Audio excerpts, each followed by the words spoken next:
ಇದು ನಮ್ಮ ತಂದೆ ಮತ್ತು ಕುವೆಂಪು ಅವ್ರದ್ದು okay best friend, best friend, best cousins. ಇದು ಹೇಮಾವತಿ ಅವರು ಮತ್ತು ನಮ್ಮಮ್ಮ. ಓ, ಕುವೆಂಪು ಅವ್ರ ಮಿಸ್ಸಸ್ಸು.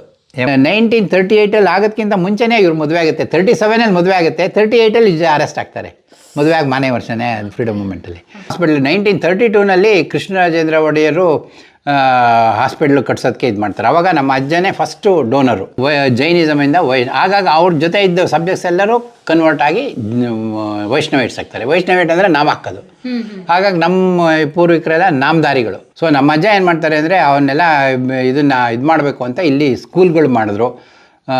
ಒಕ್ಕಲಿಗ ಸಂಘ ಕರೆದ್ಬಿಟ್ಟು ಎಲ್ಲ ಒಂದು ಅಂದರೆ ಬ್ಯಾಕ್ವರ್ಡ್ ಕ್ಲಾಸ್ ಎಲ್ಲರಿಗೂ ವಿದ್ಯಾಭ್ಯಾಸ ಆಗಬೇಕು ಅಂತ ಫ್ರೀ ಹಾಸ್ಟೆಲ್ಗಳು ಮಾಡಿದ್ರು. ನಮ್ಮಪ್ಪ ಕುವೆಂಪು ಎಲ್ಲ ಅಲ್ಲಿ ಹೋಟೆಲಲ್ಲಿ ರೂಮ್ ಮಾಡಿಕೊಂಡು ಅಲ್ಲಿ ಹಾಸ್ಟ್ಲಿಗೆ ಇರಲ್ಲ. ಈಗಿನ ಕಾಲ ಥರ ಬೋರ್ಡಿಂಗು ಅವೇನಿಲ್ಲ. ಯಾವುದೋ ಒಂದು ಹೋಟೆಲಲ್ಲಿ ಅದು ಕುವೆಂಪು ಭಾಳ ಚೆನ್ನಾಗಿ ನೆನಪಿನ ದೋಣಿಲಿ ಬರೀತಾರೆ. ಒಂದು ಭಾಳ ಗಲೀಜಾಗಿರ್ತಂತೆ ಹೋಟೆಲು, ಅಲ್ಲಿ ರೂಮ್ ಮಾಡ್ಕೊಂಡಿರ್ತಾರಂತೆ. ಸೊ ಹಾಗಾಗಿ ಈ ಥರದಲ್ಲೆಲ್ಲ ಇರ್ತೀವಿ, ಅದರಿಂದ ನೀವು ಒಂದು ಹಾಸ್ಟೆಲ್ ಮಾಡಲೇಬೇಕು ಸ್ವಾಮೀಜಿ ಅಂತ ಅವರು ಇನ್ಸಿಸ್ಟ್ ಮಾಡ್ತಾರೆ. While coming back from Calcutta. ಇಲ್ಲಿಂದ ಒಂದು 8-9 ಜನನ ಕರ್ಕೊಂಡು ಹೋಗಿ ಹಾಸ್ಟ್ಲಿಗೆ ಬಿಟ್ಟು ಇಲ್ಲಿಂದನೇ ಪಾತ್ರೆನ ತೊಗೊಂಡೋಗಿ ಆ ಸ್ಟೂಡೆಂಟ್ ಹೋಮ್ ಅನ್ನು ಸ್ಟಾರ್ಟ್ ಮಾಡಿಬಿಡ್ತಾರೆ. ಸೊ ಹಾಗಾಗಿ ರಾಮಕೃಷ್ಣ ಸ್ಟೂಡೆಂಟ್ ಹೋಮ್ ಅನ್ನೋದು ಸ್ಟಾರ್ಟ್ ಆಗುತ್ತೆ. ಮಲೆನಾಡಿನ ದೇವಾಂಗಿ ಅರಮನೆಗೆ ತಮ್ಮೆಲ್ಲರಿಗೂ ಆತ್ಮೀಯವಾದ ಸ್ವಾಗತ ಸುಸ್ವಾಗತ. ಮೇಡಮ್ ಅವರೇ, ಇದು ನೋಡಿ, ಇದು 1931 ನಮ್ಮ ಅಜ್ಜ ಇಲ್ಲಿ ಅವರ ಸಿಸ್ಟ್ರು ಹಸ್ಬೆಂಡ್ ತೀರೋಗ್ಬಿಟ್ಟಿರ್ತಾರೆ. In memory of him. ಈಗ ಅವಾಗೆಲ್ಲ ಏನೇ ಗೊತ್ತಾ, ಭಾಳ ಹಿಂದೆ ವಿವರ್ ಆಲ್ ಜೈನ್ಸ್. ಈ ನಮ್ಮ ಫ್ಯಾಮಿಲಿಯವರೆಲ್ಲ ಪೂರ್ವಿಕರು ಜೈನ್ಸು. ಆಮೇಲೆ ಏನಾಗುತ್ತೆ, 1600 ರಾಮಾಚಾರ್ಯರ ಕಾಲದಲ್ಲಿ by the preachings of Ramacharya ಒಬ್ಬರು ಬಿಟ್ಟಿದೇವರಾಯ ಅಂತ ಒಬ್ಬ ಜೈನ್ ಕಿಂಗ್ ಇರ್ತಾನೆ. ಜೈನಿಸಮಿಂದ ವೈಷ್ಣವಿಸಮಿಗೆ ಕನ್ವರ್ಟ್ ಆಗ್ತಾನೆ. ಈ ರಾಮಾಚಾರ್ಯರು ವೈಷ್ಣವಿಸಮ್ ಟೀಚ್ ಮಾಡ್ತಾರೆ. ಸೊ ಜೈನಿಸಮಿಂದ ಆಗಾಗ ಅವ್ರ ಜೊತೆ ಇದ್ದ ಸಬ್ಜೆಕ್ಟ್ಸ್ ಎಲ್ಲರೂ ಕನ್ವರ್ಟ್ ಆಗಿ ವೈಷ್ಣವೇಟ್ಸ್ ಆಗ್ತಾರೆ. ವೈಷ್ಣವೇಟ್ ಅಂದರೆ ನಾವು ಹಾಕೋದು. ಹಾಗಾಗಿ ನಮ್ಮ ಪೂರ್ವಿಕರೆಲ್ಲ ನಾಮಧಾರಿಗಳು, ನಾಮನ ಧಾರಣೆ ಮಾಡೋರು ನಾಮಧಾರಿಗಳಾದರು. ಸೊ ಹಾಗಾಗಿ ನಾಮಧಾರಿ ಒಕ್ಕಲಿಗರು, ಇದು ಕೃಷಿ ಮಾಡ್ತಿದ್ದರಿಂದ ಒಕ್ಕಲಿಗರು. ಸೊ ಆ ಥರ ಕನ್ವರ್ಟ್ ಆಗ್ತಾರೆ. ಆಮೇಲಿಂದ ಆ ಟೈಮಲ್ಲಿ ಭಾಳ ಹಳೆ ಮೂಢನಂಬಿಕೆ ಆ ಥರದಲ್ಲೇ ಕಾಲ ಕಳೀತಿರ್ತಾರೆ. ಆಮೇಲೆ ಇತ್ತೀಚೆಗೆ 1900s ಮೇಲೆ ಈ ಕ್ರಿಶ್ಚಿಯನ್ ಮಿಷನರಿಗಳು ಬರುತ್ತೆ. So they wanted to convert these people to Christianity. ಅವಾಗ ಏನಾಗುತ್ತೆ ಅಂದರೆ, ಆವಾಗ ಎಜುಕೇಷನ್ ಇರಲಿಲ್ಲ, ಸ್ಕೂಲ್ಗಳು ಇರಲಿಲ್ಲ, ಆಮೇಲೆ ಹಾಸ್ಪಿಟ್ಲ್ಗಳು ಇರಲಿಲ್ಲ. ಕ್ರಿಶ್ಚಿಯನ್ ಮಿಷನರಿ ಬಂದರೆ ಅವ್ರು ಹಾಸ್ಪಿಟ್ಲು, ಸ್ಕೂಲು ಅಂಥವನ್ನೆಲ್ಲ ಎಸ್ಟಾಬ್ಲಿಷ್ ಮಾಡೋರು. ಬೇರೆ ಇವರಿಗೆ ಏನೋ ಬರೀ ಕಂದಾಚಾರ ಏನೋ ಪೂಜೆ ಮಾಡಿಕೊಂಡು ಇದು ಮಾಡಿಕೊಂಡು ಎಜುಕೇಟ್ ಇಲ್ಲದೇ ಬರೀ ಮೂಢನಂಬಿಕೆಲೇ ದೇವ್ರ ಪೂಜೆ ಅದು ಇದು ದೇವಾಭೂತ ಇದು ಕಲ್ಲಿನ ಪೂಜೆ ಮಾಡೋದು ಈ ಥರದ್ರಲ್ಲೇ ಕಾಲ ಕಳೆದು ಅವರು ಎಜುಕೇಟ್ ಆಗ್ತಿರಲಿಲ್ಲ. ಸೊ ಕ್ರಿಶ್ಚಿಯನ್ ಮಿಷನರಿಗಳು ಬಂದರೆ ಕನ್ವರ್ಟ್ ಆದರೆ ನಮಗೆ ವಿದ್ಯಾಭ್ಯಾಸ ಬರುತ್ತೆ ಅಂತ ನಮ್ಮ ಅಜ್ಜಾರೆಲ್ಲ ಅವಾಗೇನು ಮಾಡ್ತಾರೆ ಅಂದರೆ ಕನ್ವರ್ಟ್ ಆಗಬೇಕು ಅಂತ ಭಾಳ ಮನಸ್ಸು ಮಾಡ್ತಾರೆ. ಆಮೇಲೆ ಅವ್ರ ಬ್ರದರ್ಸ್ ಎಲ್ಲ ಬೇಡ ಅಂತಾರೆ. ಸೊ ನಿಮ್ಮ ದೇವಂಗಿ ಮನೆಯಲ್ಲಿ ಹಳೆ ಮನೆ ಅಲ್ಲಿ ತುಳಸಿ ಕಟ್ಟೆ ತೆಗೆದುಬಿಟ್ಟು ಶಿಲ್ಬೆ ಹಾಕೋದು ಅಂತ ಎಲ್ಲ ಮಾಡಿರ್ತಾರೆ. ಸೊ ಬ್ರದರ್ಸ್ ಎಲ್ಲ ಬೇಡ ಅಂದಮೇಲೆ ಕೊನೆಗೆ ಅವರು ಆ ಐಡಿಯಾ ಬಿಡ್ತಾರೆ. ಬಿಟ್ಬಿಟ್ಟು ಏನು ಮಾಡ್ತಾರೆ ಅಂದರೆ, ನಮ್ಮ ಇದರಲ್ಲೇ ಸಮಾಜ ಪರಿವರ್ತನೆ ಮಾಡೋಣ, ನಾವೇ ಯಾಕೆ ಮಾಡಬಾರ್ದು ಅಂಥೇಳಿ ಆಮೇಲಿಂದ 1901 ಒಂದು ಎಲ್ಲರನ್ನೂ ಒಕ್ಕಲಿಗರ ಮುಖಂಡರನ್ನೆಲ್ಲ ಕರೆದು ಸಮಾಜನ ಪರಿವರ್ತನೆ ಮಾಡಬೇಕು. Education should be encouraged, widow marriage should be encouraged. ಅವಾಗೇನಾಗುತ್ತೆ, ಪಾಪ ಹೆಣ್ಮಕ್ಳಿಗೂ ಸಣ್ಣ ವಯಸ್ಸಲ್ಲೇ ಮಾಡ್ಬೋದು. 15-16-17 ವರ್ಷದೊಳಗೆ ಮದುವೆ ಮಾಡೋರು, 20-25 ವರ್ಷಕ್ಕೆ ಗಂಡ ಸತ್ತೋಗ್ಬಿಡೋನು, ಏನೋ ಕಾಯಿಲೆಗಳು, ಅವಾಗೆಲ್ಲ ಅವ್ರು ವಿಡೋ ಆಗೇ ಪಾಪ ಜೀವನ ಕಳೀತಾಯಿದ್ರು. ಆ ಥರದ್ದೆಲ್ಲ ರಿಫಾರ್ಮ್ಸ್ ಮಾಡಬೇಕು ಅಂಥೇಳಿ ಆವಾಗ ನ್ಯಾಷನಲ್ ಲೆವೆಲಲ್ಲೂ ತುಂಬ ಅವಾಗೆಲ್ಲ ಈ ರಾಜಾ ರಾಮ್ ಮೋಹನ್ ರಾಯ್ ಅಂಥವರೆಲ್ಲ ಬಂದು ಅವಾಗೆಲ್ಲ ಪ್ರೀಚಿಂಗ್ಸ್ ಎಲ್ಲ ಶುರುವಾಗಿತ್ತು. ಸೊ ನಮ್ಮ ಅಜ್ಜ ಏನು ಮಾಡ್ತಾರೆ ಅಂದರೆ ಅವನ್ನೆಲ್ಲ ಇದನ್ನು ಇದು ಮಾಡಬೇಕು ಅಂತ ಇಲ್ಲಿ ಸ್ಕೂಲ್ಗಳು ಮಾಡಿದ್ರು. ಒಕ್ಕಲಿಗ ಸಂಘ ಕರೆದ್ಬಿಟ್ಟು ಎಲ್ಲ ಒಂದು ಅಂದರೆ ಬ್ಯಾಕ್ವರ್ಡ್ ಕ್ಲಾಸ್ ಎಲ್ಲರಿಗೂ ವಿದ್ಯಾಭ್ಯಾಸ ಆಗಬೇಕು ಅಂತ ಫ್ರೀ ಹಾಸ್ಟೆಲ್ಗಳು ಮಾಡಿದ್ರು. ಈವನ್ ಶಿವಮೊಗ್ಗದಲ್ಲಿ ಅಡಿಕೆ ಮಂಡಿನಲ್ಲೂ ಅಲ್ಲಿ ಈ ಕಡೆಯಿಂದ ಬರೋ ಹುಡುಗರಿಗೆಲ್ಲ ಮಾಡಿ ಮೇಲೆ ಎಲ್ಲ ರೂಮ್ಗಳು ಕೊಟ್ಟು ಅವರೆಲ್ಲ ಬಂದು ಹಾಸ್ಟೆಲ್ ಥರ ಇದ್ಬಿಟ್ಟು ವಿದ್ಯಾಭ್ಯಾಸ ಮಾಡಲಿ ಅಂತ ಎಂಕರೇಜ್ ಮಾಡಿದ್ರು. ಆಮೇಲೆ ಕುಡಿಬಾರ್ದು ಅಂತ, ಮೇಯ್ನಾಗಿ ಮದ್ಯಪಾನ ನಿಷೇಧ ಮಾಡಬೇಕು, ಕುಡಿದು ಹಾಳಾಗ್ತಾಯಿದ್ದೀವಿ ಅಂಥೇಳಿ. ಅದು ಗಾಂಧಿ ಇನ್ಫ್ಲುಯೆನ್ಸ್ ತುಂಬ ಇತ್ತು. ಗಾಂಧಿ ಪ್ರೀಚಿಂಗ್ಸ್ ಅದೇ ಥರನೇ ಇತ್ತು. ಇವರು ರೆಸೊಲ್ಯೂಷನ್ ಎಲ್ಲ ಇದೆ ನನ್ನ ಹತ್ರ. ರೆಸೊಲ್ಯೂಷನ್ ಮಾಡ್ತಾರೆ, ಯಾರು ಸಭೆ ಸಮಾರಂಭ ಇವಕ್ಕೆಲ್ಲ ಕುಡಿದು ಬರ್ತಾನೋ ಅವನು ಅಯೋಗ್ಯ ಅಂತ ಭಾವಿಸಿ ಅವನು ಸಭೆಯಿಂದ ಹೊರಗಾಕಬೇಕು ಅನ್ನೋದು ಒಂಥರ ರೆಸೊಲ್ಯೂಷನ್ ಮಾಡ್ತಾರೆ. ಸೊ ತುಂಬ ರಿಫಾರ್ಮ್ಸ್ ಮಾಡೋಕ್ಕೆ ಭಾಳ ಪ್ರಯತ್ನ ಮಾಡ್ತಾರೆ ಆವಾಗಲೇ. ಸೊ ಹಾಗಾಗಿ ಈ ಹಾಸ್ಪಿಟ್ಲೆಲ್ಲ ಮಾಡೋದು, ಶಿವಮೊಗ್ಗದಲ್ಲಿ ಮೆಗಾನ್ ಹಾಸ್ಪಿಟ್ಲ್ ಇರಲಿಲ್ಲ. ಶಿವಮೊಗ್ಗದಂಥ ದೊಡ್ಡ ದೊಡ್ಡ ಊರಲ್ಲೂ ಈಗ ಭಾಳ ದೊಡ್ಡ ಊರು, ಆವಾಗ ಸಾಧಾರಣದ ಊರು. ಅಲ್ಲಿ ಹಾಸ್ಪಿಟ್ಲ್ 1932ನಲ್ಲಿ ಕೃಷ್ಣರಾಜೇಂದ್ರ ಒಡೆಯರು ಹಾಸ್ಪಿಟ್ಲ್ ಕಟ್ಸೋದಕ್ಕೆ ಇದು ಮಾಡ್ತಾರೆ. ಆವಾಗ ನಮ್ಮ ಅಜ್ಜನೇ ಫಸ್ಟು ಡೋನರು. ಇವಾಗ ಅಲ್ಲಿ ಡೊನೇಷನ್ ಎಲ್ಲ ಕೊಟ್ಬಿಟ್ಟು ಹಾಸ್ಪಿಟ್ಲ್ ಮಾಡ್ತಾರೆ. ತೀರ್ಥಹಳ್ಳಿ ಹಾಸ್ಪಿಟ್ಲು ಅಷ್ಟೇ, ಅದು 32-33ನಲ್ಲೇ ಆಗಿದ್ದು. ಆವಾಗಲೂ ಅಲ್ಲಿ ಡೊನೇಷನ್ ಕೊಟ್ಟು ದೇವಂಗಿ ವಾರ್ಡ್ ಅಂತ ಮಾಡ್ತಾರೆ. ಇದು 31ನಲ್ಲೇ ದೇವಂಗಿನಲ್ಲಿ ಹಾಸ್ಪಿಟ್ಲ್ ಮಾಡ್ತಾರೆ. 31ನಲ್ಲಿ ದೇವಂಗಿನಲ್ಲಿ ಹಾಸ್ಪಿಟ್ಲ್ ಕೊಟ್ಟು ಅವಾಗ ಡೆಪ್ಟಿ ಕಮಿಷನರ್ ಇಸ್ ಮೆಕ್ರಿ. ಈಗ ಬೆಂಗಳೂರಿನಲ್ಲಿ ಮೆಕ್ರಿ ಸರ್ಕಲ್ ಇದೆ ನೋಡಿ, ಈಸ್ ಎನ್ ಆಫೀಸರ್. ಅವರು DC ಆಗಿರ್ತಾರೆ, deputy commissioner of Shivamogga district. ಅವ್ರನ್ನ ಕರೆಸ್ಬಿಟ್ಟು ಇಲ್ಲಿ ಓಪನ್ ಮಾಡ್ತಾರೆ. ಇದಕ್ಕೆ ಮೈಸೂರು ಮಹಾರಾಜರು ಗೋಲ್ಡ್ ಮೆಡಲು ಸೈಟೇಷನ್ ಎಲ್ಲ ಕೊಟ್ಬಿಟ್ಟು ಈ ಥರ ಒಂದು ಸಮಾಜ ಕಾರ್ಯ ಮಾಡಿದ್ರಿಂದ ಅಂಥೇಳಿ ಅವರು ಒಂದು ಗೋಲ್ಡ್ ಮೆಡಲ್ ಕೊಟ್ಬಿಟ್ಟು ಇದು ಮಾಡಿರ್ತಾರೆ. ಸೊ ಆ ಥರ ಎಜುಕೇಷನ್ ವೈಸು, ಹೆಲ್ತ್ ವೈಸು ಅವಾಗೆಲ್ಲ ತುಂಬ ಕಾಂಟ್ರಿಬ್ಯೂಟ್ ಮಾಡ್ತಾರೆ. ಸೊ ಹಾಗಾಗಿ ಸೋಷಿಯಲ್ ರಿಫಾರ್ಮ್ಸಲ್ಲಿ ತುಂಬ ಆಗಿನ ಕಾಲದಲ್ಲೇ ಇದು ಮಾಡಿರ್ತಾರೆ. ಆಮೇಲೆ 1930ಸಲ್ಲಿ ನಮ್ಮ ತಂದೆ ಮತ್ತು ಕುವೆಂಪು ಒಟ್ಟೊಟ್ಟಿಗೆ ಓದ್ತಾ ಇರ್ತಾರೆ ಮೈಸೂರಿನಲ್ಲೆಲ್ಲ. 1925ಅಲ್ಲಿ ಮೈಸೂರಲ್ಲಿ ರಾಮಕೃಷ್ಣಾಶ್ರಮ ಪ್ರಾರಂಭ ಆಗುತ್ತೆ. ಕಲ್ಕಟ್ಟಾದಲ್ಲಿ ಇರುತ್ತೆ. ವಿವೇಕಾನಂದರು ಸ್ಥಾಪನೆ ಮಾಡಿರೋದು ರಾಮಕೃಷ್ಣ ಮಿಷನ್ ಇರುತ್ತಲ್ಲ, ಅದ್ರ one of the branch was established in Mysore. 25ನೇ ಇಸ್ವಿಲಿ ಶುರು ಆಗುತ್ತೆ. ಆವಾಗ ನಮ್ಮಪ್ಪನೂ ಕುವೆಂಪುನೂ ಎಲ್ಲ ಮೈಸೂರಲ್ಲಿ ಓದ್ತಾ ಇರ್ತಾರೆ. ಸೊ ಅವರು ಆಶ್ರಮಕ್ಕೆ ಅವಾಗ ಹೋಗಿ ಬರ್ತಾ ಇರ್ತಾರೆ. ಅಲ್ಲೇನಾಗುತ್ತೆ, ಸ್ವಾಮಿ ಸಿದ್ದೇಶಾಂಜಿ ಅಂತ he was the president. Swami Siddheshanji was a prince in Kerala. Raja ರವಿವರ್ಮನ್ ಫ್ಯಾಮಿಲಿಯವರು. ಅವರು ಮೈಸೂರು ಇದರಲ್ಲಿ ಆಶ್ರಮದಲ್ಲಿ ಸ್ವಾಮೀಜಿಯಾಗಿರ್ತಾರೆ. ಅವರಿಗೆ ಇವರನ್ನ ಹುಡುಗರು ಪಾಪ ಇಂಟ್ರೆಸ್ಟೆಡ್ ಬರ್ತಾರೆ ಅಂತ ಭಾಳ ಇದಾಗಿರುತ್ತೆ. ಆಮೇಲೆ ಅವ್ರದ್ದು ಎಜುಕೇಷನ್ನು ಇದೆಲ್ಲ ನೋಡಿಬಿಟ್ಟು ಅವ್ರನ್ನ ಸ್ವಾಮೀಜಿ ಏನು ಹೇಳ್ತಾರೆ ಅಂದರೆ 29ನೇ ಇಸ್ವಿಲಿ, 29 ಅಂದರೆ ಕುವೆಂಪುಗೆ 25 ವರ್ಷ. ಅವರು 19ನೇ ಇಸ್ವಿ 4ನೇ ಇಸ್ವಿಲಿ ಹುಟ್ಟಿದ್ದು 1904. ನಮ್ಮಪ್ಪ 9ನೇ ಇಸ್ವಿಲಿ ಹುಟ್ಟಿದ್ದು. ನಮ್ಮಪ್ಪಗೆ ಸುಮಾರು 20-22 ವರ್ಷ ಇರ್ಬೋದು, ಅವ್ರಿಗೆ 25-26 ವರ್ಷ ಇರ್ಬೋದು. ಆ ಟೈಮಲ್ಲೇ ಅವರು ಕಲ್ಕತ್ತಾಕ್ಕೆ ಹೋಗೋಣ ಬನ್ನಿ, ನಿಮಗೆ ಸ್ವಾಮಿ ಶಿವಾನಂದಜಿ ಅಂತ. Shivanandaji is the direct disciple of Ramakrishna. ಈ ಸ್ವಾಮಿ ವಿವೇಕಾನಂದ, ರಾಮಕೃಷ್ಣ ಪರಮಹಂಸರಿಗೆ 9 ಜನ ಡೈರೆಕ್ಟ್ ಡಿಸೈಪಲ್ಸ್ ಇರ್ತಾರೆ. ಸೊ ಸ್ವಾಮಿ ವಿವೇಕಾನಂದರು ಮೇಯ್ನ್ ಅದರಲ್ಲಿ. ಸ್ವಾಮಿ ವಿವೇಕಾನಂದ, ಸ್ವಾಮಿ ಬ್ರಹ್ಮಾನಂದ, ಶಿವಾನಂದ, ಆ ಥರ ಸುಮಾರು ಜನ 9 ಜನ ಡೈರೆಕ್ಟ್ ಡಿಸೈಪಲ್ಸ್ ಇರ್ತಾರೆ. ಸೊ ಅವರು ವಿವೇಕಾನಂದರು 2ನೇ ಇಸ್ವಿಲೇ ತೀರೋಗ್ಬಿಡ್ತಾರೆ. ಅವ್ರು 40 ಇಯರ್ಸ್ಗೆ ವಿವೇಕಾನಂದರು ತೀರೋಗ್ಬಿಡ್ತಾರೆ. ಅಷ್ಟರೊಳಗೆ ಇದಕ್ಕೆಲ್ಲ ಹೋಗಿ ಬಂದು 45 ವರ್ಷ ಬದುಕಿದ್ದು. ಆಮೇಲಿಂದ ಇವರೆಲ್ಲ ಇರ್ತಾರೆ, ಬೇರೆ ರಾಮಕೃಷ್ಣ ಪರಮಹಂಸರ ಡಿಸೈಪಲ್ಸು. ಅವರು ರಾಮಕೃಷ್ಣ ಮಠನ ಮುಂದುವರ್ಸ್ಕೊಂಡು ಹೋಗ್ತಾರೆ. 29ಕ್ಕೆ ಸ್ವಾಮಿ ಸಿದ್ದೇಶಾಂಜಿ ಕಲ್ಕತ್ತಾಕ್ಕೆ ಕರ್ಕೊಂಡು ಹೋಗ್ಬಿಟ್ಟು ಸ್ವಾಮಿ ಶಿವಾನಂದಜಿ ಹತ್ರ ದೀಕ್ಷೆ ಕೊಡಿಸ್ತಾರೆ, ಮಂತ್ರ ದೀಕ್ಷೆ.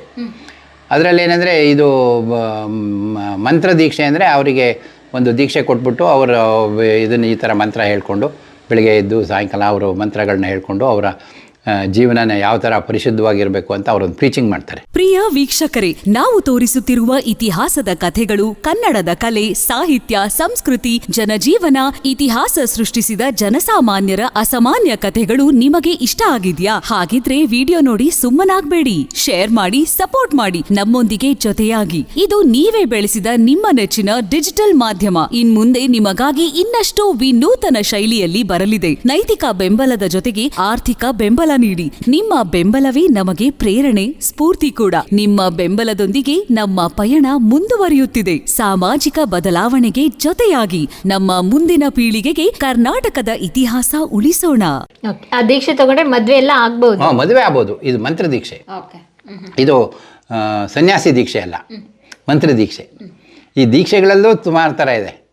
ಸೊ ಇದು ಮಂತ್ರ ದೀಕ್ಷೆ. ಸೊ ಆ ದೀಕ್ಷೆ ತಗೊಂಡು 29ಕ್ಕೆ ಬರ್ತಾರೆ. 29ಕ್ಕೆ ಬಂದಮೇಲೆ ಬರಬೇಕಾದ್ರೆ ದಾರಿನಲ್ಲಿ ಏನಾಗುತ್ತೆ ಅಂದರೆ, ಸ್ವಾಮಿ ಸಿದ್ದೇಶಾಂಜಿ ಮೈಸೂರು ಆಶ್ರಮದಲ್ಲಿ ಇರ್ತಾರಲ್ಲ. ನಮ್ಮಪ್ಪ ಏನು ಹೇಳ್ತಾರೆ ಅಂದರೆ, ನಮ್ಮಪ್ಪ ಕುವೆಂಪು ಎಲ್ಲ ಅಲ್ಲಿ ಹೋಟೆಲಲ್ಲಿ ರೂಮ್ ಮಾಡಿಕೊಂಡು ಅಲ್ಲಿ ಹಾಸ್ಟ್ಲಿಗೆ ಇರಲ್ಲ. ಈಗಿನ ಕಾಲ ಥರ ಬೋರ್ಡಿಂಗು ಅವೇನಿಲ್ಲ. ಯಾವುದೋ ಒಂದು ಹೋಟೆಲಲ್ಲಿ, ಅದು ಕುವೆಂಪು ಭಾಳ ಚೆನ್ನಾಗಿ ನೆನಪಿನ ದೋಣಿಲಿ ಬರೀತಾರೆ. ಒಂದು ಭಾಳ ಗಲೀಜಾಗಿರ್ತಂತೆ ಹೋಟೆಲು, ಅಲ್ಲಿ ರೂಮ್ ಮಾಡ್ಕೊಂಡಿರ್ತಾರಂತೆ. ಸೊ ಹಾಗಾಗಿ ಈ ಥರದಲ್ಲೆಲ್ಲ ಇರ್ತೀವಿ, ಅದರಿಂದ ನೀವು ಒಂದು ಹಾಸ್ಟೆಲ್ ಮಾಡಲೇಬೇಕು ಸ್ವಾಮೀಜಿ ಅಂತ ಅವರು ಇನ್ಸಿಸ್ಟ್ ಮಾಡ್ತಾರೆ. While coming back from Calcutta. ಆವಾಗ ಸ್ವಾಮೀಜಿ ನೋಡೋಣ ಹಾಗಾರೆ ಅಂತ ಹೇಳಿದ್ರಂತೆ. ಆವಾಗ ಮೈಸೂರು ಆಶ್ರಮ ಕಟ್ತಾ ಇರ್ತಾರೆ ಬಿಲ್ಡಿಂಗು. ಆವಾಗ ಆಶ್ರಮನೂ ಬಾಡಿಗೆ ಬಿಲ್ಡಿಂಗಲ್ಲೇ ಇರುತ್ತೆ. ಆಮೇಲೆ ಅದನ್ನು 31ರಲ್ಲೆಲ್ಲ ಕಟ್ಟಿ ಮುಗಿಸ್ತಾರೆ ಆಶ್ರಮದ ಬಿಲ್ಡಿಂಗು. ಆಮೇಲೆ 32ನೇ ಇಸ್ವಿನಲ್ಲೇ ಒಂದು ಬಾಡಿಗೆ ಬಿಲ್ಡಿಂಗ್ ತೊಗೊಳ್ತಾರೆ.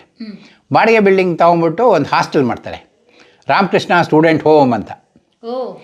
ಅದು ಫಸ್ಟು ಸ್ಟೂಡೆಂಟ್ ಹೋಮ್ ಅಂತ ಸ್ಟಾರ್ಟ್ ಮಾಡ್ತಾರೆ. ಮಾಡಿಬಿಟ್ಟು ನಮ್ಮ ದೇವಂಗಿಯಿಂದನೇ ನಮ್ಮ ಅಪ್ಪನ ಕಸಿನ್ಸು ಬ್ರದರು ಇಲ್ಲಿನ ಫ್ಯಾಮಿಲಿಯಿಂದ ಇಲ್ಲಿಂದ ಒಂದು 8-9 ಜನ ಕರ್ಕೊಂಡು ಹೋಗಿ ಹಾಸ್ಟ್ಲಿಗೆ ಬಿಟ್ಟು ಇಲ್ಲಿಂದನೇ ಪಾತ್ರೆನೂ ತೊಗೊಂಡೋಗಿ ಆ ಸ್ಟೂಡೆಂಟ್ ಹೋಮನ್ನು ಸ್ಟಾರ್ಟ್ ಮಾಡಿಬಿಡ್ತಾರೆ. ಸೊ ಹಾಗಾಗಿ ರಾಮಕೃಷ್ಣ ಸ್ಟೂಡೆಂಟ್ ಹೋಮ್ ಅನ್ನೋದು ಸ್ಟಾರ್ಟ್ ಆಗುತ್ತೆ. ಆಮೇಲೆ 1932ನಲ್ಲಿ ಸ್ಟಾರ್ಟ್ ಆದರೆ ಜೂನಿಂದ ಅದು ಕ್ಲಾಸ್ ಹೋಗೋ ಬೇರೆ ಬೇರೆ ಸ್ಕೂಲ್ಗಳಿಗೆ ಹೋಗೋರು. ಅಲ್ಲಿಂದ ಹಾಸ್ಟೆಲ್ ಅಂತೂ ಸ್ಟಾರ್ಟ್ ಆಗುತ್ತೆ. ಮಲೆನಾಡಿನವರಿಗೆ ಮೇಯ್ನಾಗಿ ಸಿಟಿಲಿದ್ದವ್ರಿಗೆ ಪರವಾಗಿಲ್ಲ, ಮಲೆನಾಡು ಕಡೆಯಿಂದ ಹೋದವರಿಗೆ ಇರೋದಕ್ಕೆಲ್ಲ ಫೆಸಿಲಿಟಿ ಇಲ್ಲ ಅಂತ ಅದು ಇನ್ಸಿಸ್ಟ್ ಮಾಡಿರೋದು. ಆಮೇಲೆ ಆಶ್ರಮದ ಏನಾಗುತ್ತೆ ಅಂದರೆ 32ಇಂದ 52 ತನಕ ಇದೇ ಥರ ಸ್ಟೂಡೆಂಟ್ ಹೋಮ್ ಅಂತಲೇ ನಡೀತಾ ಇರುತ್ತೆ. ಆ ಹಾಸ್ಟೆಲ್ನೇ SM ಕೃಷ್ಣ ಅವರು ಇದ್ದಿದ್ರಲ್ಲಿ ಸ್ಟೂಡೆಂಟ್ ಹೋಮಲ್ಲಿ.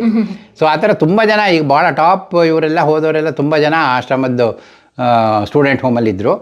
ಆಮೇಲೆ 52ನಲ್ಲಿ ಸ್ವಾಮಿ ಶಾಂಭವಾನಂದಜಿ ಅಂತ ಬರ್ತಾರೆ, ಪ್ರೆಸಿಡೆಂಟ್ ಆಗ್ತಾರೆ. ಅವ್ರು ಭಾಳ ವಿಷನ್ ಇತ್ತು. ಅವ್ರೇನು ಮಾಡಿದ್ರೆ ಸ್ಟೂಡೆಂಟ್ ಹೋಮ್ ಬರೀ ಈ ಥರದ್ದು ಬೇಡ, ರೆಸಿಡೆನ್ಷಿಯಲ್ ಸ್ಕೂಲ್ ಮಾಡೋಣ, ಅದರಲ್ಲಿ ಮೋರ್ ಆಫ್ ಆ್ಯಕ್ಟಿವಿಟಿ ಇರುತ್ತೆ ಅಂತ ರಾಮಕೃಷ್ಣ ವಿದ್ಯಾಶಾಲಾ ಅಂತ ಮಾಡಿಬಿಟ್ಟು ಅದನ್ನು ರೆಸಿಡೆನ್ಷಿಯಲ್ ಸ್ಕೂಲ್ ಮಾಡ್ತಾರೆ. ಹಾಗಾಗಿ ಅದು ಫುಲ್ ಬೋರ್ಡಿಂಗ್, ಫುಲ್ ಅಲ್ಲಿ ಹೊರಗಡೆ ಹೋಗೋದೇನಿಲ್ಲ, ಅಲ್ಲೇ ಸ್ಕೂಲು ಬೋರ್ಡಿಂಗ್ ಆ್ಯಂಡ್ ಇದು ಆ ಥರದ್ದೆಲ್ಲ ಮಾಡಿ ಆಮೇಲೆ ಆ ಥರ ಕಂಟಿನ್ಯೂ ಆಗಿದೆ. ಸೊ ಇದು ದಟ್ ಈಸ್ 32ನಲ್ಲಿ. ಆಮೇಲೆ ಏನಾಗುತ್ತೆ 38ನೇ ಇಸ್ವಿಲಿ ಈ ಫ್ರೀಡಮ್ ಮೂಮೆಂಟ್ ಆಗಲೇ ನಮ್ಮ ಅಪ್ಪರೆಲ್ಲ 30ನೇ ಇಸ್ವಿಯಿಂದನೇ ಫ್ರೀಡಮ್ ಮೂಮೆಂಟಿಗೆ ಹೋಗ್ಬಿಟ್ಟಿರ್ತಾರೆ, ದೇವಂಗಿ ಮಾನಪ್ಪನವರು. ಸೊ ಕುವೆಂಪು ಏನು ಮಾಡ್ತಾರೆ, ನಮ್ಮಪ್ಪ ಫ್ರೀಡಮ್ ಮೂಮೆಂಟಿಗೆ ಬೇರೆ ಬೇರೆ ಕಡೆ ಹೋಗಿ ಬರೋರು, ಸಬರ್ಮತಿ ಕಡೆ ಹೋಗೋರು, ಈ ಕಡೆ ಇದಕ್ಕೆ ಕಲ್ಕತ್ತಾಕ್ಕಾಗಲೇ ಹೋಗಿ ಬಂದುಬಿಟ್ಟಿರ್ತಾರೆ. ಕುವೆಂಪು ಏನು ಮಾಡೋರು ಅಂದರೆ ನಮ್ಮಪ್ಪ ಹೋಗಿ ಬಂದರೆ ಕುವೆಂಪು ಏನಾಯಿತು ಮಾನಪ್ಪ ಅಂತ ಕೇಳ್ಬಿಟ್ಟು ಭಾಳ ಇಂಟ್ರೆಸ್ಟಲ್ಲಿ ಅದ್ರ ಬಗ್ಗೆ ಹೇಳಿದ್ರೆ ಕುವೆಂಪು ಅದ್ರ ಮಹಾಪ್ರಘಾತ ಅಂತೇಳಿ ಫ್ರೀಡಮ್ ಮೂಮೆಂಟ್ ಬಗ್ಗೆನೇ ತುಂಬ ಅವ್ರ ಕವನಗಳನ್ನು ಬರೆದಿದ್ದಾರೆ. ಹೌದು, ಇವರು ವಿಟ್ನೆಸ್ಸು, ಅವರು ಅದನ್ನು ಇದು ಮಾಡೋರು, ಎಕ್ಸ್ಪೀರಿಯೆನ್ಸ್ ಮಾಡೋರು, ಅಷ್ಟೊಂದು ಅವರು ಪೇಟ್ರಿಯಾಟಿಕ್ಕಾಗಿ ಅದನ್ನೆಲ್ಲ ಬರೆಯೋರು. ಸೊ ಹಾಗಾಗಿ 1938ಅಲ್ಲಿ ಈ ಧ್ವಜ ಸತ್ಯಾಗ್ರಹ ಆಗುತ್ತೆ. 1938ಅಲ್ಲಿ ಆಗೋದಕ್ಕಿಂತ ಮುಂಚೆನೇ ಇವ್ರು ಮದುವೆ ಆಗುತ್ತೆ. 37ನಲ್ಲಿ ಮದುವೆ ಆಗುತ್ತೆ, 38ಅಲ್ಲಿ ಅರೆಸ್ಟ್ ಆಗ್ತಾರೆ. ಮದುವೆ ಆಗಿ ಮಾನೇ ವರ್ಷನೇ ಫ್ರೀಡಮ್ ಮೂಮೆಂಟಲ್ಲಿ. ಸೊ 37ನಲ್ಲಿ ಇವ್ರು ಮದುವೆ ಆಗುತ್ತೆ. ಮದುವೆ ಹೇಗಾಗುತ್ತೆ ಅಂದರೆ ಕುವೆಂಪು ಮದುವೆ, ನಮ್ಮ ಅಪ್ಪನ ಮದುವೆ 37ನಲ್ಲಿ ಏಪ್ರಿಲಲ್ಲಿ ಅವ್ರದ್ದು ನಮ್ಮ ತಾಯಿ ಮನೇಲಿ ಆಗುತ್ತೆ. ಅಲ್ಲಿ ಕುವೆಂಪುನೂ ಎಲ್ಲ ಹೋಗ್ತಾರೆ, ಅವ್ರ ಫ್ರೆಂಡ್ಸ್ ಎಲ್ಲ ಬಂದಿರ್ತಾರೆ. ಮದ್ವೆದು ಆ ಮನೆಗೇನೆ ಹೋಗಿ ಮಾತಾಡೋಣ. ಬೆಸ್ಟ್. ಅಲ್ಲಿ ಕೆಲವೊಂದು ಫೋಟೋಸ್ ಇದೆ, ಯಾವ ಸಂದರ್ಭದ್ದು ಅಂತ ಹೇಳಿ. ಹುಲಿಯೆಲ್ಲ ಇಟ್ಕೊಬಿಟ್ಟಿದ್ರು. ಅದು ಅವಾಗಿನ ಕಾಲದಲ್ಲಿ ಶಿಕಾರಿ ಮಾಡ್ತಾ ಇದ್ರು. ಹೌದಾ? ಹುಲಿ ಶಿಕಾರಿ. ಅವಾಗೆಲ್ಲ ಮಹಾರಾಜರೇ ಹೋಗೋರಲ್ಲ, ಇವರು ಎಲ್ಲ ಹೋಗೋರು, ನಮ್ಮ ಅಜ್ಜನೂ ಎಲ್ಲ ಅವ್ರ ಜೊತೆ ಎಲ್ಲ ಅವಾಗೆಲ್ಲ ಹೋಗೋರು. ಆ ಥರದ್ದು ಅವಾಗ. ಅದನ್ನ ಫೋಟೋಸ್ ಎಲ್ಲ ಯಾವಾಗಿಂದ ಸರ್? ಅದು ಯಾವಾಗ ಹಳೆ ಕಾಲದ್ದು ನೋಡಿ. ಅಲ್ಲಿ ಏನು ನಾನೆಲ್ಲ ಕಲೆಕ್ಟ್ ಮಾಡೋದು, ಎಲ್ಲೆಲ್ಲೋ ಇದ್ದವನ್ನೆಲ್ಲ ಹೊತ್ಕೊಂಡ್ಬಂದು ಕಲೆಕ್ಟ್ ಮಾಡಿ ತಂದು ಇಟ್ಕೊಂಡಿದ್ದೀನಿ. ಓಕೆ, ಇದ್ಯಾವುದು ಫೋಟೋಸು? ಇದು ಹೇಮಾವತಿಯವರು ಮತ್ತು ನಮ್ಮಮ್ಮ. ಓ, ಮಿಸ್ಸಸ್ ಹೇಮಾವತಿಯವರು ಅತ್ತಿಗೆ ನಾದ್ನಿ. ಇದ್ರಲ್ಲಿ ಹೇಮಾವತಿ ಯಾರು? ನಿಮ್ಮಮ್ಮ? ಇದು ನಮ್ಮಮ್ಮ, ಈ ಕಡೆ ಹೇಮಾವತಿಯವರು. ಇಬ್ರು ಒಂದೇ ತರ ಇದ್ದಾರೆ ನೋಡ್ಲಿಕ್ಕೆ. ಅವರು ಅದು ಮದುವೆ ಟೈಮಲ್ಲಿ ಇರ್ಬೋದು, ಯಾವಾಗ ಅಂತ ಗೊತ್ತಿಲ್ಲ. ಮುಂಚಿಂದನೂ ಅವರಿಬ್ರಿಗೆ ಕಾಂಟ್ಯಾಕ್ಟ್ ಇತ್ತಲ್ಲ, ಸೊ ಆ ಟೈಮಲ್ಲಿ ಯಾವಾಗಲೂ ಒಂದು ಅವರಿಬ್ಬರು ಇರೋದು ಒಟ್ಟಿಗಿರೋ ಫೋಟೋ. ಇದು ನನ್ನ ಮಗ. ಅವನು ಹುಟ್ಟಿದಾಗ ಅವರೇ ಹೆಸರಿಟ್ಟಿದ್ರು. ಪುಸ್ತಕಗಳು ನೋಡಿ. ಇದು ದೊಡ್ಡ ಫೈಲ್ ಇಟ್ಕೊಂಡಿದ್ದಾರೆ, ಏನಂತ ನೋಡಬೇಕು. ಇದು ನಮ್ಮ ತಂದೆ ಮತ್ತು ಕುವೆಂಪು ಅವ್ರದ್ದು. Okay, best friend, best cousins. ಇದು ಅವ್ರ ಮದುವೆ ಪತ್ರಿಕೆ. ಓ, ನಿಮ್ಮ ತಂದೆದು ಮತ್ತು ಕುವೆಂಪು ಅವ್ರದ್ದು ಒಟ್ಟಿಗೆನೆ ಮದುವೆ ಆಗಿತ್ತಲ್ಲ. ಶುಕ್ರವಾರ.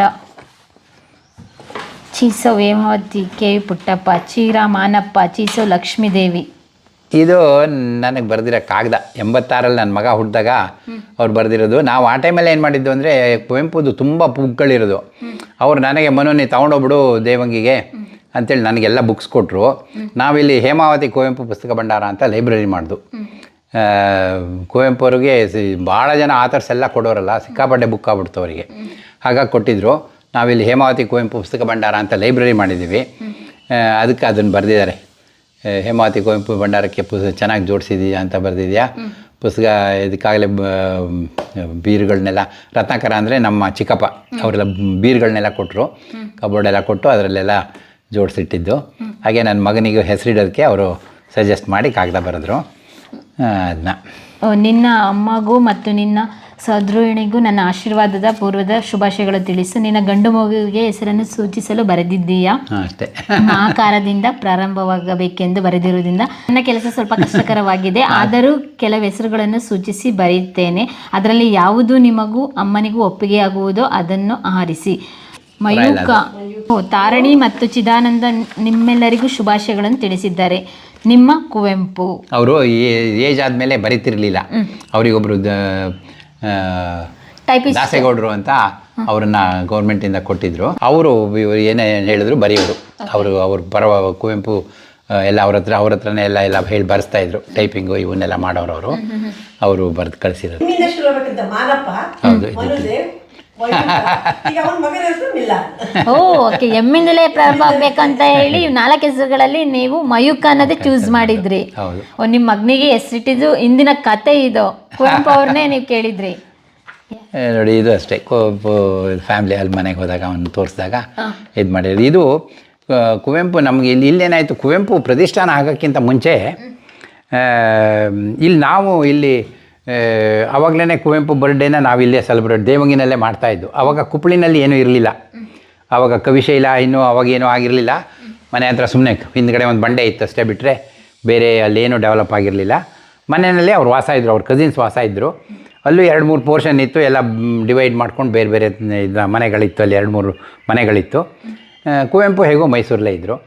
ಸೊ ಹಾಗಾಗಿ ಒಂದು ಸರಿ ಏನಾಗ್ಬಿಡ್ತು, ಇಲ್ಲಿ ಒಬ್ಬರು VL ಶಂಕರ್ ಅಂತ ತಹಸೀಲ್ದಾರ್ ಇದ್ದರು. ಅವರು ಇಲ್ಲೆಲ್ಲ ಓಡಾಡ್ಕೊಂಡ್ಬಂದು ಅಲ್ಲಿ ಕವಿಶೈಲಿ ಆ ಕಡೆ ಕುಪ್ಪಳಿ ಕಡೆ ಹೋದರೆ ಅಲ್ಲಿ ಗಾಡಿನಲ್ಲಿ ಎತ್ತಿನ ಗಾಡಿನಲ್ಲಿ ಕಟ್ಟಿಗೆ ತರಕ್ಕೆ ಹೋಗೋರು, ಕಲ್ಲು ಬಂಡೆ ಹೊಡೆಯೋರು. ಅವನ್ನೆಲ್ಲ ನೋಡಿ ಅವ್ರ ಪಾಪ ಹೇಳೋರು, ಮನೋದೇವ್ ನೀವೆಲ್ಲ ಹತ್ರದವ್ರು ಇದ್ದೀರಿ ಕಣ್ರಿ, ನೀವೇನಾರು ಮಾಡಿ ಅದನ್ನು ಏನಾರು ಒಂದು ಮಾಡಿ, ನಾವೇನು ಮಾಡೋದು ಮನೆಯಲ್ಲ ಕುಪ್ಪಳಿನಲ್ಲೇ ಅವ್ರ ಮನೆಯವರು ಇದ್ದಾರೆ, ನಾವು ಹೇಗೆ ಅಲ್ಲಿ ನಾವೇನು ಯಜಮಾನಿಕೆ ನಮ್ಮದಲ್ಲಿ ಅಂತ ಎಲ್ಲ ತಮಾಷೆ ಮಾಡ್ತಾಯಿದ್ದೆ ಅವರಿಗೆ. ಸೊ ಅವ್ರೇನು ಮಾಡಿದ್ರು ಅಂದರೆ, ನೀವೇನಾರು ಮಾಡಲೇಬೇಕು, ಹೋಗಿ ಕುವೆಂಪು ಅವ್ರನ್ನ ಕೇಳಿ ನೀವು. ಕವಿಶೈಲದಲ್ಲಿ ನಮ್ಮ ತೀರ್ಥಹಳ್ಳಿಲಿ ಆನಂದಗಿರಿ ಅಂತಿದೆ, ಅಲ್ಲಿ ಮೇಲ್ಗಡೆ ಒಂದು ಮಂಟಪ ಇದೆ. ಆ ಟೈಪಲ್ಲಾದರೂ ಒಂದು ಮಂಟಪದ ಥರ ಮಾಡೋಣ. ಅಲ್ಲಿ ಮಳೆಗಾಲದಲ್ಲಿ ಬಿಸಿಲುಗಾಲದಲ್ಲಿ ಯಾರು ಹೋದರೆ ಅಲ್ಲಿ ನೆರಳಿಗಾಗುತ್ತೆ, ಒಂದು ಮಾಡಬೇಕಲ್ಲ ಅಂತ ಅವರು ಭಾಳ ಇನ್ಸಿಸ್ಟ್ ಮಾಡಿದ್ರು. ಆಮೇಲೆ ನಾನು ನೋಡಿ ಈ ಫೋಟೋ ಅವ್ರ ಹತ್ರ ಡಿಸ್ಕಸ್ ಮಾಡ್ತಿರೋದು ಕುವೆಂಪು ಹತ್ರ. ಹೋಗಿ ಕೇಳಿದೆ, ಮಾವ ಏನು ಮಾಡೋದು, ಈ ಥರ ಕೇಳ್ತಾ ಇದ್ದಾರೆ, ಏನು ಮಾಡೋದು? ಅದಕ್ಕೆ ಅದು ಸೂರ್ಯಾಸ್ತಮ ಭಾಳ ಚೆನ್ನಾಗಿದೆ, ನಾನು ಧ್ಯಾನಪೀಠ ಇದೆ ನೋಡು, ಅದ್ರ ಎದುರುಗಡೆ ಅಡ್ಡ ಕಟ್ಟದೇ ಇದ್ದಂಗೆ ನೀವೆಲ್ಲಾದರೂ ಒಂದು ಸೈಡಿಗೆ ಕಟ್ಟಿ ಆ ಧ್ಯಾನಪೀಠದ ಹತ್ರ ಅದಕ್ಕೆ ನಮ್ಮ ವ್ಯೂಗೆ ಏನೂ ತೊಂದರೆ ಆಗದಿದ್ದಾಗೆ ನೀನು ಎಲ್ಲರೂ ಸೈಡಿಗೆ ಮಾಡ್ಬೋದು. ಆ ಥರದ್ದಲ್ಲೇ ಮಾಡಿ. ಹೌದು, ಬಿಸಿಲು ಮಳೆಗೆ ಒಳ್ಳೆಯದೇ, ಆದರೆ ಈ ಧ್ಯಾನಪೀಠದ ಮೇಲ್ಗಡೆ ಆ ಮುಂದ್ಗಡೆ ನೀವೇನೋ ಕವಿಶೈಲದಲ್ಲಿ ನೋಡ್ಬೋದು ಕೊನೆಗೆ ಆ ಮೇಲ್ಗಡೆ ಅವ್ರ ಹೆಸರೆಲ್ಲ ಬರ್ದಿರಲ್ಲ, ಆದ್ದರಿಂದ ವ್ಯೂ ಚೆನ್ನಾಗಿ ಕಾಣ್ತಾ ಇತ್ತು ಅವಾಗ. ಅಲ್ಲಿಗೆ ತೊಂದರೆ ಆಗದಿದ್ದಂಗೆ ಸೈಡಲ್ಲಿ ಎಲ್ಲರೂ ಮಾಡಿ ಅಂದರು. ಸರಿ ಆಗಲಿ ಅಂತೇಳಿ ಬಂದು ನಾವಿಲ್ಲೆಲ್ಲ ದುಡ್ಡು ಕಲೆಕ್ಟ್ ಮಾಡಿಕೊಂಡು ಕಂಬಗಳೆಲ್ಲ ರೆಡಿ ಮಾಡಿಸ್ದು. ಆಮೇಲೆ DB ಚಂದ್ರೇಗೌಡರು ಅವಾಗ MLA. DB ಚಂದ್ರೇಗೌಡರಿಗೆ ಹೇಳಿದು, ಈ ಥರ ಮಾಡಿದ್ದೀವಿ, ಕುವೆಂಪು ಅವರೆಲ್ಲ ಒಪ್ಪಿಗೆ ಕೊಟ್ಟಿದ್ದಾರೆ, ಅಲ್ಲಿಗೊಂದು ನೀವು ಬರಬೇಕಲ್ಲ, ಅದನ್ನು ಇನಾಗ್ರೇಷನ್ಗೆ ಮಾಡೋಣ, ಯಾವ ಥರ ಡೇಟ್ ಕೊಡಿ ಅಂತೆಲ್ಲ ಕೇಳ್ದು. ಅಂದರೆ ಕುವೆಂಪು ಅವ್ರು ಇದ್ದಾಗಲೇ ಕುವೆಂಪು ಅವ್ರು ಒಪ್ಪಿದ್ರ? ಇಲ್ಲ, ಕುವೆಂಪು ಅವಾಗ ಪ್ರತಿಷ್ಠಾನ ಅಲ್ಲ, ಅದು ಸುಮ್ಮನೆ ನಾವು ಮಂಟಪ ಮಾಡೋಕ್ಕೆ. ಕುವೆಂಪು ಪ್ರತಿಷ್ಠಾನ ಆಗಿರಲಿಲ್ಲ, ಬರೀ ಮಂಟಪ. ಮಂಟಪ ಮಾಡೋದಕ್ಕೋಸ್ಕರ DB ಚಂದ್ರ, ಅದು ಸುಮಾರು 80ಸಲ್ಲಿ 80ನೇ ಇಸ್ವಿಲೇ ಅದನ್ನು ನಾವು 80 ಬಹುಶಃ 84-85 ಇರ್ಬೋದೇನೋ ಅವಾಗ. ಆವಾಗ ಕೇಳಿದಾಗ ಕುವೆಂಪು ಅವರು ಒಪ್ಪಿದ್ರು. ಕೊನೆಗೆ ನಾವು ಇಲ್ಲಿ DB ಚಂದ್ರೇಗೌಡರಿಗೆ ಹೇಳಿದ್ದು, ಈ ಥರ ಇವ್ರು ಮಾಡಿ ಕೇಳಿದ್ದೀವಿ ಬನ್ನಿ ಅಂತ. ಅವ್ರು ಅದು ಕೇಳ್ಕೊಂಡು, ಆಗ್ಲಪ್ಪ ಇವನು ಗರ್ಭಣ ನಮ್ಮ ನಜೀರ್ ಸಾಬ್ ಇದ್ದಾನೆ, ಗ್ರಾಮೀಣ ಮಂತ್ರಿ ಅವಾಗ. ಅವಾಗ ಜನತಾ ಗೌರ್ಮೆಂಟು. ನಜೀರ್ ಸಾಬ್ರನ್ನ ಕರೆಯೋಣ, ಅವ್ನು ಭಾಳ ಕುವೆಂಪು ಬಗ್ಗೆ ಭಾಳ ಅಭಿಮಾನ, ನಜೀರ್ ಸಾಬ್ರನ್ನ ಕರೆಯೋಣ. ರಘುಪತಿ ಅಂತ ಯೂತ್ ಮಿನಿಸ್ಟ್ರ್ ಇದ್ದರು, ರಘುಪತಿನ ಇವ್ರನ್ನ ಕರಿತೀನಿ ಬರೋಣ ಅಂತ ಡೇಟ್ ಕೊಟ್ಟರು. ಸೊ ನಾವೇನು ಮಾಡಿದ್ದು, ರಘುಪತಿ ಇವರು ಎಲ್ಲ ಬಂದರು. ಕವಿಶೈಲಕ್ಕೂ ಹೋದು. ಕವಿಶೈಲದಲ್ಲಿ ಫೌಂಡೇಶನ್ ಹಾಕೋದು, ನಮ್ಮ ಕಂಬ ಎಲ್ಲ ತೊಗೊಂಡೋಗಲ್ಲಿ ಇಟ್ಟಿದ್ದು, ಫೌಂಡೇಶನ್ ಒಂದು ಸೈಡಿಗೆ ಎಲ್ಲ ಮಾಡಿ ರೆಡಿ ಮಾಡಿದ್ದು. ಆಗ ನಜೀರ್ ಸಾಬ್ರು ಭಾಷಣ ಮಾಡ್ತಾ ಹೇಳಿದ್ರು, ಇದು ಯುವಕ ಸಂಘ ಮತ್ತು ಗ್ರಾಮ ಪಂಚಾಯತಿಯಿಂದ ಮಾಡೋಂಥದ್ದಲ್ಲ, ಇದು ನಾವು ಸರ್ಕಾರದ ವತಿಯಿಂದ ದೊಡ್ಡಕ್ಕೆ ಮಾಡೋಣ. ಈ ಕವಿಶೈಲ ಕುವೆಂಪು ಅಂಥ ದೊಡ್ಡ ಕವಿಗೆ ಈ ಸಣ್ಣ ಮಟ್ಟದ ಬೇಡ, ಈ ನೀವು ಫೌಂಡೇಶನ್ ಹಾಕಿದ್ದು ಒಳ್ಳೆಯದಾಯಿತು. ಈ ಫೌಂಡೇಶನ್ನು ಇದು ಒಂದು ಸ್ಟಾರ್ಟಿಂಗ್ ಅಂತ ಇಟ್ಕೊಳ್ಳೋಣ, ನೀವು ಮಂಟಪ ಕಟ್ಟಬೇಡಿ, ಈಗ ಮುಂದೆ ನೋಡೋಣ ಏನಾದರೂ ಯಾವ ಥರ ಮಾಡೋದು ಏನು ಅಂತ ನಾವೆಲ್ಲ ಡಿಸ್ಕಸ್ ಮಾಡಿ ಮುಂದೆ ಮಾಡೋಣ ಅಂಥೇಳಿ ಅಲ್ಲಿಗೆ ನಾವೇನು ಮಾಡಲಿಲ್ಲ. ಫೌಂಡೇಶನ್ ಹಾಕಿದು, ಕಂಬಗಳೆಲ್ಲ ಹಾಗೆ ಉಳಿತು. ನಜೀರ್ ಸಾಬ್ರ ಆಶ್ವಾಸನೆ ಮೇಲೆ ಚಂದ್ರೇಗೌಡರ ಇದ್ರ ಮೇಲೆ ನಾವೆಲ್ಲ ಹಾಗೆ ಬಿಟ್ಟು ಆಮೇಲೆ ಅದು ಹಾಗೆ ಇತ್ತು. ಮುಂದೆ ಚಂದ್ರೇಗೌಡರು ಸ್ವಲ್ಪ ಇಂಟ್ರೆಸ್ಟ್ ಇಟ್ಟು ಅಲ್ಲಿ ಏನಾರು ಮಾಡಬೇಕು ಅಂತ ಅವರಿಗೂ ನಾವು ಯಾವಾಗಲೂ ಕೇಳ್ತಾಯಿದ್ದು. ಹಾಗಾಗಿ ಅವರು ಭಾಳ ಇಂಟ್ರೆಸ್ಟ್ ಇಟ್ಟು ಬಂಗಾರಪ್ಪನವರು ಚೀಫ್ ಮಿನಿಸ್ಟರ್ ಇದ್ದಾಗ ಚಂದ್ರೇಗೌಡರು ಎಲ್ಲ ಭಾಳ ಪ್ರೆಷರ್ ತಂದಿದ್ದರಿಂದ ಬಂಗಾರಪ್ಪನವರು ಕುವೆಂಪು ಪ್ರತಿಷ್ಠಾನ ಮಾಡೋಕ್ಕೆ ಮುಂದೆ ಆದರು. ಆಮೇಲೆ ಒಂದು ಕಮಿಟಿನೂ ಮಾಡಿದ್ರು.